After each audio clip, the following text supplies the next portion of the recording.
नमस्कार। आज आप लोग मेरा गीत सुनिए और लाइक कमेंट शेयर भी कीजिए।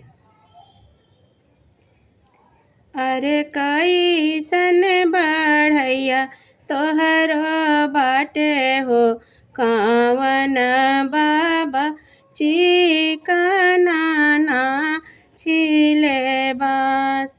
अरे कैसन बढ़ैया तोहरो बाटे हो, कवन बाबा ना छिले चिकना बास।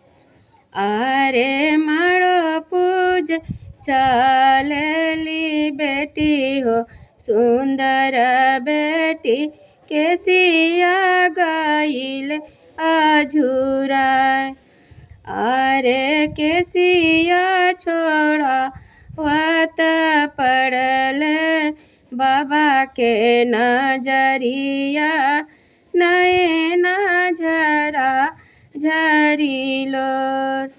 अरे केसिया छोड़ावत पड़ल बाबा के नजरिया, नैना झरा झरिलोर। अरे ऐसन सुंदर धिया केकरा घरे जाई है, के ही करी है प्रतिपाल। अरे घोड़ा पा चढ़ल आइल दुल्हा, सुंदर दुल्हा ससुर जी से अरज हमार। अरे ऐसन सुंदर धिया हम ले जाइबो, हम ही करबी प्रतिपाल। अरे ऐसन सुंदर धिया हम ले जाइबो, हम ही करबी प्रतिपाल।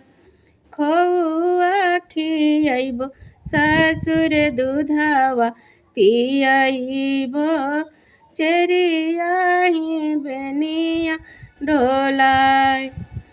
अरे छोड़ल कपड़ा ससुर धोबी घर धोवई बो, हम ही करबी प्रतिपाल।